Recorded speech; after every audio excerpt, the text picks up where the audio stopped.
Media partner नगर Sahyadri, associated bye Sahyadri publication.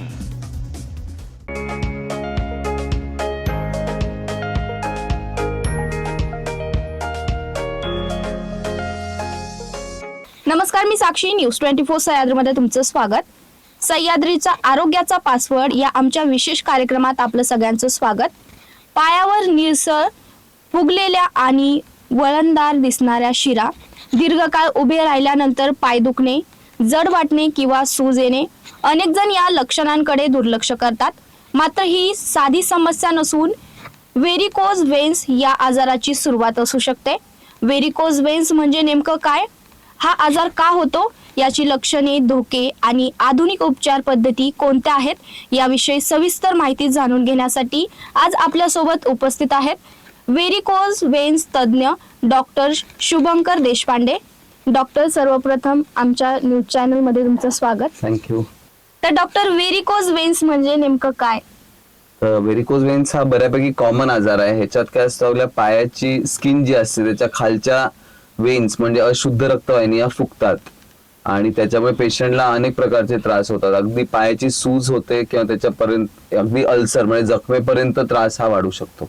हा आजार का होतो आणि याची प्रमुख लक्षणे काय आहेत? तर हा आजार होतो का, त्याचं मेकॅनिझम असं आहे की ते जे झडप असतात किंवा वॉल्स असतात वेन्स मधल्या त्या कमकुवत होतात, त्यामुळे रक्त जे हृदयाकडे जायला पाहिजे ते पायामध्ये साठून राहतं. आणि याची कारणं बघितलं गेली तर बऱ्याच लोकांना काय स्टँडिंग जॉब असतो, म्हणजे कंटिन्युअस उभं राहावं लागतं, त्याच्यामुळे आजार होऊ शकतो. किंवा प्रेग्नन्सीमुळे म्हणजे फिमेल्सला टेंडन्सी जास्ती असते आजार होण्याची. आणि अनुवंशिक म्हणजे जेनेटिक कंपोनंट सुद्धा असतो, म्हणजे फॅमिलीमध्ये बऱ्याच लोकांना असू शकतं. आणि तरी सुद्धा एक 20 ते 30% लोक असे असतात जे कुठल्याही गटात बसत नाहीत, तरी सुद्धा त्यांना व्हेरिकोज वेन्स होतात. आताच तुम्ही म्हणलात की महिलांमध्ये हा आजार जास्त दिसून येतो, तर त्याचं कारण काय? अनेक कारण आहेत, कारण की हार्मोन लेवल्स वेगळे असतात महिलांमध्ये. त्यानंतर असं बोललो, प्रेग्नन्सीमध्ये काय होतं की ज्या वेन्स असतात पोटातल्या म्हणजे रक्तवाहिनी त्यांच्यावरती प्रेशर येतो, त्याच्यामुळे सुद्धा व्हेरिकोज वेन्सचं प्रमाण जास्ती होतं एकदा प्रेग्नन्सी झाल्यानंतर. तर व्हेरिकोज वेन्सची सुरुवातीची लक्षणे काय? व्हेरिकोज वेन्स जेव्हा सुरुवात होते तेव्हा काय होतं की पायाच्या वरती तुम्हाला अशा जांभळ्या किंवा लालसर एकदम पातळ शिरा दिसतात. त्याला आम्ही स्पायडर वेन्स असा शब्द वापरतो, कारण चक्क कोळीच्या जाळ्यासारख्या त्या दिसतात. तर या स्टेजलाच पेशंटने डॉक्टरकडे कन्सल्ट करायला पाहिजे. तर तुम्ही आता म्हटलात की त्या ज्या शिरा दिसतात त्या व्हेरिकोज वेन्सचीच लक्षणे असतात का? हो, त्या व्हेरिकोज वेन्सचे लक्षण असतात आणि व्हेरिकोज वेन्सची सगळ्यात पहिली स्टेज असते. आणि त्याच्यानंतर पुढची स्टेज काय येते की हळूहळू पाय सुजायला लागतो. त्यानंतर पेशंटला पायाला खाज येते, जडपणा वाटतो, स्पेशली दिवसभर उभं राहिल्यावरती. म्हणजे सकाळी पेशंट एवढा अनकम्फर्टेबल नसतो, पण जसं संध्याकाळ होते तोपर्यंत उभं राहून पायाची सूज वाढते, खाज येणं वाढतं. आणि ह्या स्टेजला पण जर दुर्लक्ष केलं पेशंटने, म्हणजे डॉक्टरला जर नाही दाखवलं, तर पुढे काय होतं, पाय काळा पडतो आणि अल्सर होतात, म्हणजे जखम होते. तर नॉर्मली कुठली जखम आपण बघतो की काही लागल्यावर किंवा काही पाय घासल्यावर होते, तर ही व्हेरिकोज वेन्समुळे जखम काही न लागता सुद्धा होते.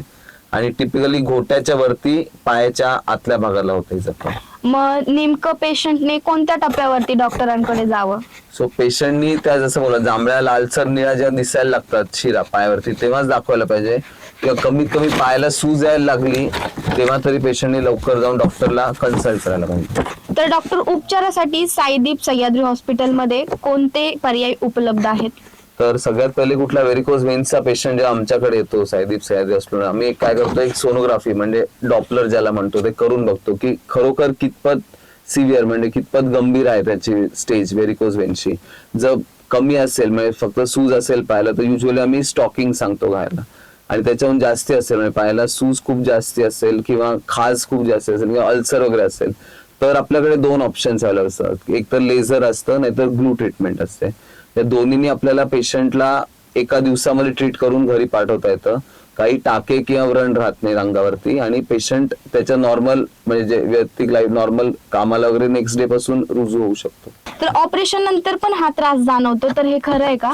तर हा बरेच कॉमनली हा प्रश्न आम्हाला विचारला जातो की सर, आमच्या कुठल्या नातेवाईकांचा किंवा आमचं स्वतःचं व्हेरिकोज वेन्सचं ऑपरेशन झालं होतं 2 वर्षापूर्वी किंवा 5 वर्षापूर्वी, आता पुन्हा त्रास चालू झाला, तर गॅरंटी काय की आता तुम्ही जी ट्रीटमेंट कराल, ऑपरेशन कराल, त्याच्यानंतर पुन्हा त्रास होणार नाही?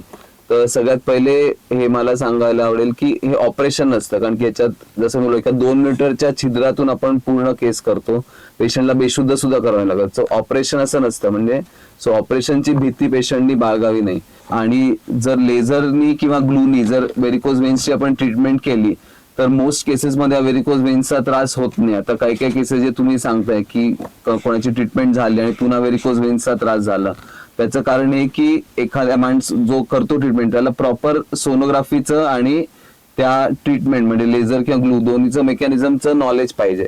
सो एका माणसाने लेझर करून दुसऱ्यांनी सोनोग्राफी गायडन्स देऊन जर केलं, अशा गोष्टी काय केल्या तर इनकम्प्लीट सर्जरी होते किंवा इनकम्प्लीट ट्रीटमेंट होते आणि पेशंटला पुन्हा हा त्रास होतो. सो आता आणि या मॉडर्न सगळ्या टेक्निक जसं की ग्लू जर म्हटला तुम्ही, तर ग्लू मध्ये तर ऑलमोस्ट 0.05% चान्स आहे रिकरन्स व्हायचा, म्हणजे नाहीच्या बरोबरच आहे की पुन्हा त्रास होईल असं. तर लेझर आणि ग्लू या 2 उपचार पद्धतीमध्ये काय फरक आहे? सो लेझर आणि ग्लू या दोन्ही मॉडर्न टेक्निक्सच आहेत व्हेरिकोज वेन्सला ट्रीट करायला. अगोदर जी गोष्ट टाके घेऊन कट करून करायला लागायची त्याच्याऐवजी आपल्याला ह्या 2 टेक्निक्स आहेत. पण त्यात सुद्धा ग्लू हे डेफिनेटली लेझर पेक्षा सुपिरियर आहे, म्हणजे बेटर आहे. त्याचं कारण आहे की आपल्याला मेन काय करायचं असतं की व्हेरिकोज वेन्सला बंद करायचं असतं, ब्लॉक करायचं असतं. दोन्हीने व्हेरिकोज वेन्स ब्लॉक होतात, पण लेझरमध्ये आपण हीट एनर्जी म्हणजे उष्णता वापरतो. त्यामुळे काय होतं की पेशंटला केस झाल्यानंतर, म्हणजे समजा 10 पेशंट्स मी लेझरने ट्रीट केले तर एक 2 ते 3 पेशंट्सला थोडीशी आग होते किंवा जळजळ होते पुढच्या 1-2 महिने. पण ग्लूचा फायदा असा आहे की त्याचा आपण हीट एनर्जी नाही वापरत, त्यामुळे पेशंटला केसच्या वेळेस सुद्धा त्रास होत नाही काही, आणि केस झाल्यानंतर सुद्धा जो लेझरमुळे थोडा त्रास होतो, आग होणे किंवा बधीरपणा जाणवणे काय काय जागी, तो त्रास अजिबात होत नाही. इंटरव्हेन्शनल रेडिओलॉजिस्ट म्हणून तुम्ही काय काय आजारांवर उपचार करता?